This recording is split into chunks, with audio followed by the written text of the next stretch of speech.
लेकिन भारतीय जनता पार्टी की 2 बार सरकार बन गई, उसके बावजूद भी बिजली का कोटा उत्तर प्रदेश का नहीं बढ़ाया।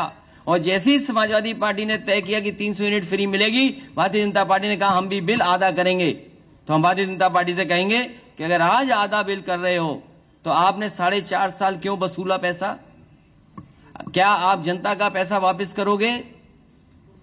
और बिजली के कारखाने का नाम अगर एक बार भी सुना हो मुख्यमंत्री जी के मुंह से तो बता दो। 3x660 super critical thermal plant. वो अभी तक 4.5 साल में बिजली के कारखाने का नाम नहीं रट पाए। 3x660 super critical thermal plant.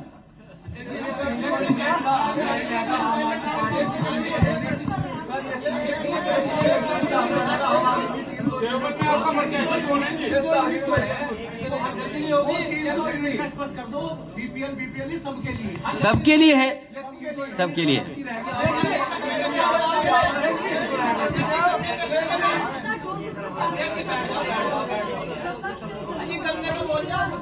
गन्ने का भुगतान 15 दिन के अंदर होगा और किसान को कभी भी 15 दिन से ज्यादा इंतजार नहीं करना पड़ेगा। कई बार पार्टियों ने ये वादे किए हैं, लेकिन समाजवादी पार्टी ने, अगर आपको याद होगा, जिस समय कारखानों को संकट से गुजरना पड़ रहा था, उस समय पहली बार 2000 करोड़ बजट से पैसा देकर के किसानों का भुगतान कराया था। इसीलिए मैंने कहा कि फार्मर्स कॉर्पस फंड अगर बनाना पड़ेगा तो बजट से फार्मर्स के लिए कॉर्पस फंड बनाया जाएगा, जिससे किसान को इंतजार न करना पड़े, किसान को चीनी मिल के सामने धरना न देना पड़े।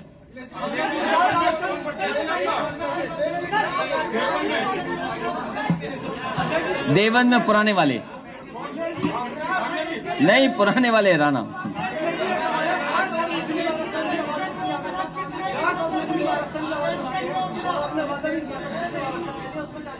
देखिए, ये बड़े सवाल हैं, आरक्षण वाले बड़े सवाल है। मूल भावना से नहीं खिलवाड़ होनी है। और जिस समय समाजवादी सरकार थी तो लाभकारी योजनाओं में भी हर वर्ग के लोगों को आबादी के हिसाब से देने का प्रयास किया गया था।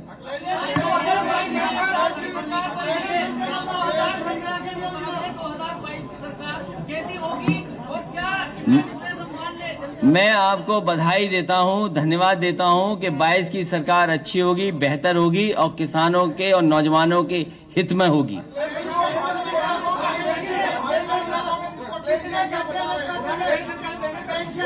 हाँ, मैं आपसे बहुत जिम्मेदारी के साथ ये कहना चाहता हूं कि जैसे ही समाजवादी पार्टी कोई अच्छा काम तय करती है या अच्छे काम के लिए फैसला लेती है जनता के लिए, उसी समय मुख्यमंत्री जी की भाषा बदल जाती है। पुरानी पेंशन बहाल होगी और उसके लिए बाकायदा पूरा तैयारी के साथ, मैंने लखनऊ में भी प्रेस के सामने कहा कि जो फाइनेंशियल एक्सपर्ट्स हैं और जो वित्त विभाग में बहुत अनुभव के साथ पहले से काम कर रहे हैं और कुछ लोग जो रिटायर हो गए हैं और कर्मचारी जितने भी उनके संगठन है, उनसे समय समय पर बात हुई है। उनसे और वित्त विभाग के जो रिटायर्ड अधिकारी हैं, एक्सपर्ट, उनके बीच में बातचीत के बाद ही फैसला लिया है कि पुरानी पेंशन बहाल होगी और उसके लिए अगर बजट से भी पैसा कॉर्पस फंड के लिए देना पड़ेगा तो सरकार में दिया जाएगा।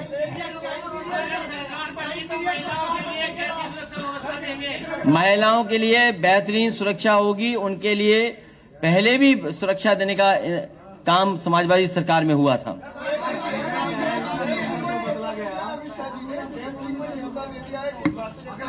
अरे उनका न्योता कौन स्वीकार कर रहा है? और सोचो हालात कैसे हैं। देखिए उनके हालात कैसे हैं, हालात कैसे उनके, सोचो न्योता देना पड़ रहा है। और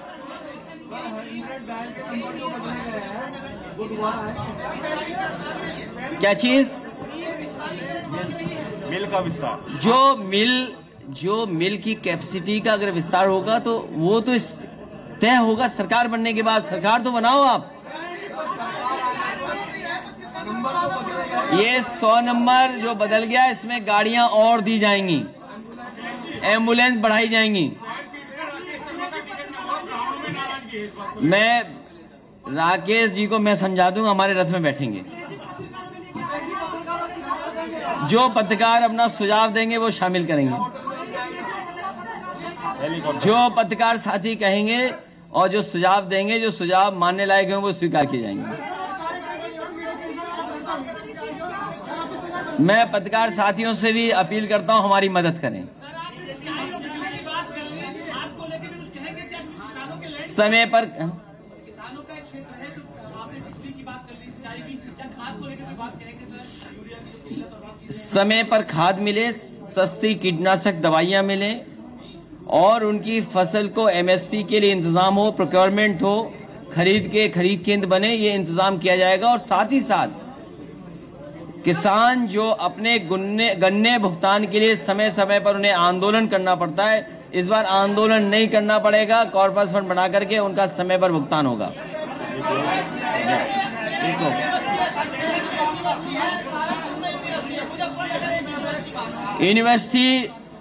यूनिवर्सिटी बनाने में केवल वाइस चांसलर अपॉइंटमेंट करना होता है। आप जहां कहोगे वहां अपॉइंट कर देंगे। आप यूनिवर्सिटी कॉलेज के लिए कोई प्रस्ताव लाएगा उसको सहमति देंगे। अगर कोई प्राइवेट यूनिवर्सिटी भी खोलना चाहेगा तो सहयोग करेंगे, सरकारी खोलना चाहेगा तो उसमें मदद करेंगे, बना दी जाएगी। मैं जो हमारे पत्रकार साथी कहते हैं यूनिवर्सिटी बननी चाहिए, यूनिवर्सिटी बना देंगे। एम्स हमारे हाथ में नहीं है, लेकिन अगर ये एक महत्वपूर्ण बात है कि जो अस्पताल को लेकर के कह रहे हैं कि बड़ा मेडिकल कॉलेज हो, ये किया जा सकता है कि एम्स के लिए प्रस्ताव भेज देंगे और एम्स के लिए जो जो समाजवादी सरकार में केंद्र सरकार चाहेगी वो सब सहूलियत दी जाएंगी। और मुझे खुशी है इस बात की कि जितने भी एम्स उत्तर प्रदेश में अभी तक खुले हैं, दोनों एम्स में जमीन समाजवादी सरकार ने ही दी है। तो अगर आने वाले समय में अस्पताल के लिए, बड़े एम्स के लिए जो भी केंद्र सरकार चाहेगी वो समाजवादी सरकार में उपलब्ध करा करके यहां भी उस तरह की सुविधा मिले, उस दिशा में काम करेंगे। ये बड़ा सवाल है।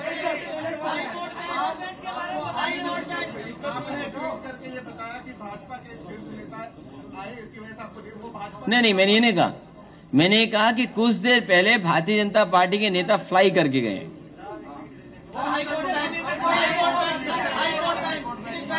इस पे अभी नहीं बोल सकते हैं, सरकार बनने पर हम दोनों तय करेंगे। एक इसी का सवाल, मैं आपको एक व्यवस्था से संबंधित बात बताना चाह रहा हूं। एक सवाल किया गया था कि चुनाव के नियमों का अनुपालन। कल हमारे बुढ़ाना क्षेत्र के जो प्रत्याशी हैं राजपाल बालियान जी, ऑनलाइन उन्होंने निवेदन किया ईसी में कि एक वीडियो वैन वो चलाना चाहते हैं। एक दिन बीत चुका है, अभी तक उन्हें अनुमति नहीं दी गई, जबकि बीजेपी की वैन आप देख रहे हैं पूरे प्रदेश में चलाई जा रही। हमारे पार्टी के लोग, गठबंधन के लोग ऑब्जर्वर से मिलेंगे और हमें उम्मीद है कि इस तरह की जो शिकायत है उनका निस्तारण निष्पक्ष रूप से चुनाव आयोग के अधिकारी करें। और मैं आपको बताना चाहता हूं कि कर्मचारियों में बहुत भारी रोष है, नाराजगियां हैं सरकार से और उम्मीद के साथ गठबंधन की तरफ वो देख रहे हैं। ओपीएस की बात अखिलेश जी ने कही है, कई वादे हमने किए। आज स्थिति यह है कि पोस्टल बैलेट की व्यवस्था में अधिकारी उनके वोटर आई कार्ड मंगवा रहे हैं। मैं निवेदन करना चाहूंगा सभी कर्मचारी से, पुलिस कर्मियों से जिनकी वोट पोस्टल बैलेट से पड़नी है, सतर्क रहें। बैलेट पेपर लेकर वोट बना के ही दें। अपने वोटर कार्ड को अधिकारी भी मांगे, उसको ऐसे ना दें। धन्यवाद। ये जयंत चौधरी जी ने ठीक बात कही है कि उत्तर प्रदेश के अधिकारियों को लगाया गया है कि वो दबाव बना करके और उनके वोटर आईडी ले लें या आधार कार्ड ले लें। और हो सकता है जिस तरीके से जिला पंचायत में अधिकारियों ने मन मर्जी से वोट दिलवाए थे, इसमें भी लोगों पर दबाव बना रहे हैं। हम भी लिख करके चुनाव आयोग को इस बात को देंगे। मैं इसके साथ साथ जो आरएलडी और समाजवादी पार्टी के प्रत्याशी हैं, मैं आपके माध्यम से यहां की जनता से अपील करना चाहता हूं कि समाजवादी पार्टी और आरएलडी के जो प्रत्याशी हैं उनको भारी बहुमत से जिताने का काम करें।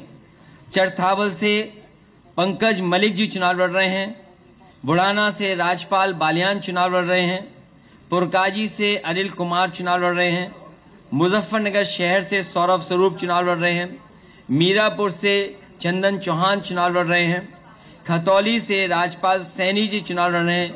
मुझे उम्मीद है कि यहाँ की जनता हमारा और जयंत चौधरी जी की दोनों की अपील पर इनको भारी बहुमत से जिताने का काम करेंगे। जो जो वादे हम लोगों ने मिलकर के किए हैं उन वादों को पूरा करने का काम हम लोग करेंगे।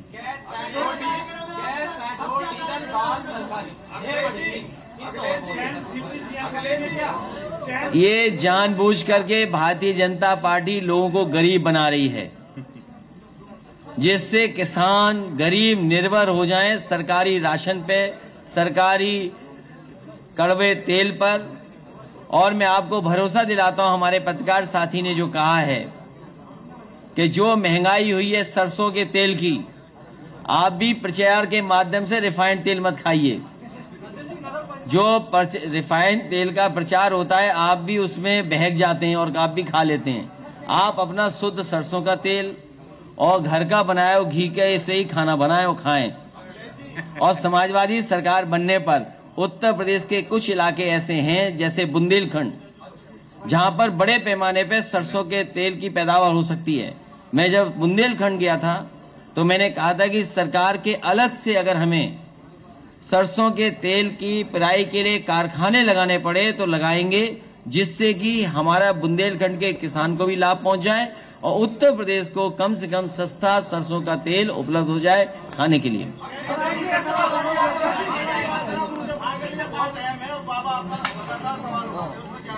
बाबा जी कुछ जानते नहीं हैं।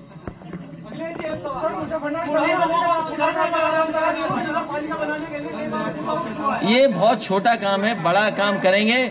मैंने पिछली बार भी कहा था जब आरएलडी और समाजवादी पार्टी के कैराना का चुनाव जीते थे और मैं सहारनपुर आया था, तब भी मैंने कहा था कि कम से कम इस हिस्से को एक्सप्रेस वे से जोड़ा जाएगा, जिससे कि लखनऊ पहुंचने में आपको कम समय में पहुंचा जा सके।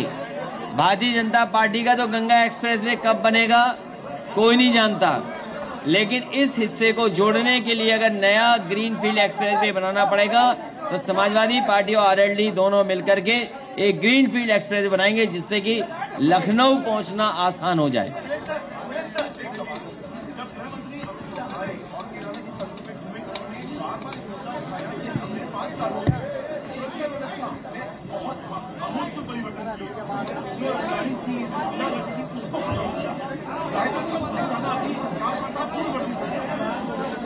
मैं ये कह सकता हूं कि जिस विभाग के वो मंत्री हैं उस विभाग के आंकड़े उनको पलट करके देखना चाहिए, और जब उसके आंकड़े देखेंगे तो पाएंगे कि सबसे खराब कानून व्यवस्था में अगर कोई प्रदेश है तो उत्तर प्रदेश है। और वहीं बड़े पैमाने पर भेदभाव हुआ है। भेदभाव के साथ साथ जो बड़ी बड़ी संस्थाएं, नेशनल ह्यूमन राइट कमीशन हो, उसने सबसे ज्यादा नोटिस उत्तर प्रदेश की सरकार को दिए हैं। कह तो दिया। हम दोनों मिलकर के तय कर लेंगे। आदरणीय राष्ट्रीय अध्यक्ष जी, आदरणीय राष्ट्रीय अध्यक्ष जी,